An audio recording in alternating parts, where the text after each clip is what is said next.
அனைவருக்குமே வணக்கம். சற்று முன் கிடைத்திருக்கக்கூடிய ஒரு மிக மிக முக்கியமான செய்தி ஒன்று வெளியாகி உள்ளது. சற்று முன் செந்தில் பாலாஜி சிறையில் அடைப்பு, நீதிமன்றம் இறுதி தீர்ப்பு, இது மாதிரி வந்து பார்த்தீங்கன்னா செய்திகள் வந்து வெளியே இருக்கு. செந்தில் பாலாஜி அவர்கள் வந்து பார்த்தீங்கன்னா ஜாமீன் வழக்கில் தான் வந்து பார்த்தீங்கன்னா இப்போ வந்து வெளியில் இருக்கா இல்லையா, நிபந்தனை அடிப்படையில் வெளியில் இருந்து இருக்காரு. மீண்டும் திமுகவுடைய அதிர்ச்சி அளிக்கக்கூடிய சம்பவங்களாக நடந்திருக்கு வந்து பார்த்தீங்கன்னா இப்போ செந்தில் பாலாஜி ஜாமீன் வந்து பார்த்தீங்கன்னா ரத்து செய்ய போகிறதாக இப்போ மீண்டும் சிறைக்கு செல்ல போகிறாரு அப்படின்ற மாதிரி உச்சநீதிமன்றத்தில் அனல் பறக்க விவாதங்கள் வந்து நடைபெற்று வந்திருக்கக்கூடிய நிலையில் தான் இப்போ செந்தில் பாலாஜியுடைய வழக்கில் என்ன தீர்ப்பு வந்து வழங்க போகிறாங்க அப்படின்றத பெரிய கேள்விக்குறியாக இருந்த இந்த நிலையில் இன்று வழங்கியிருக்கக்கூடிய தீர்ப்பால் மீண்டும் சிறைக்கு செல்ல போகிறார் அப்படின்ற மாதிரி தான் இப்போ செய்தி வெளியாக இருக்குது. அவனுடைய பதவி பறிக்கப்பட போகுது. திமுகவுடைய தலைமையகத்துக்கு ஒரு மிகப்பெரிய இடியாக தான் விழுந்திருக்கு. அதைத் தொடர்ந்து முதல்வர் ஸ்டாலின் அவர்களும் கைது செய்யப்படுறதுக்கான வாய்ப்புகள் இந்த இருக்குது. ஆனால் செந்தில் பாலாஜி அவர்கள் வந்து வாக்குமூலம் வந்து கொடுத்தாரு அப்படின்னா திமுகவுடைய தலைமையகமே அழியக்கூடிய அளவிற்கு ஒரு கூட்டம் வந்து பார்த்தீங்கன்னா செந்தில் பாலாஜி அவர்கள் வந்து ஒரு திமுகவுக்கு ஒரு முக்கிய புள்ளியாக தான் இப்போ வந்து பார்த்தீங்கன்னா ஸ்டாலினுடைய ரைட் கையாக வந்து இருக்காரு.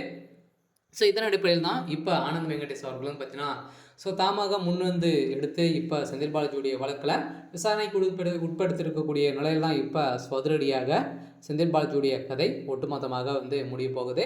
இதை பற்றி இந்த வீடியோவில் பார்க்கலாம். அதுக்கு முன்னாடி நம்ம சேனலுக்கு வந்து இப்போ தான் நீங்கள் முதல் முறையாக வந்திருக்கீங்க அப்படின்னா மறக்காமல் நம்மளுடைய சேனலை சப்ஸ்கிரைப் பண்ணி சப்போர்ட் பண்ணுங்கள்.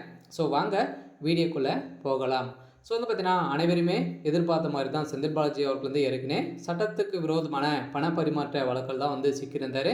அதைத் தொடர்ந்து ஏற்கனவே அதிமுக ஆட்சி காலத்தில் வந்து பார்த்தீங்கன்னா போக்குவரத்துறை அமைச்சராக இருந்தார். அப்போது வேலை வைத்து தருவதாக நிறைய பேர்கள் வந்து பார்த்தீங்கன்னா நிறைய பணங்கள் வந்து மோசடி வந்து செஞ்சு இந்த வழக்கின் அடிப்படையில் தான் ஏற்கனவே முதல்வர் ஸ்டாலின் அவர்கள் தான் அவர் மீதே வழக்கு பதிவு வந்து செஞ்சிருந்தார். இந்த வழக்கு பதிவின் அடிப்படையில் தான் ஏற்கனவே வந்து பார்த்தீங்கன்னா இவர் வந்து ஒரு 471 நாட்களாகவே புழல் சிறையில் இருந்து இருந்தார்.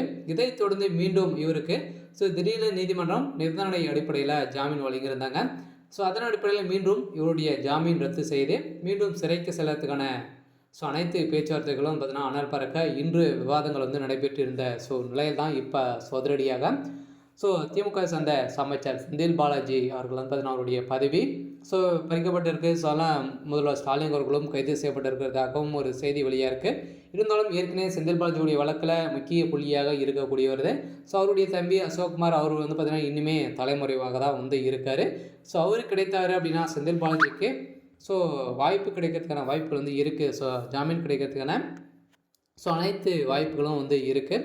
அதில் செந்தில் பாலாஜியுடைய தம்பி சிக்குவாரா அப்படின்றத கேள்விக்குறியாக இருந்தாலும் திமுகவுடைய தலைமையகத்துக்கு ஒரு மிகப்பெரிய இடியாக தான் வந்து விழுந்திருக்கு.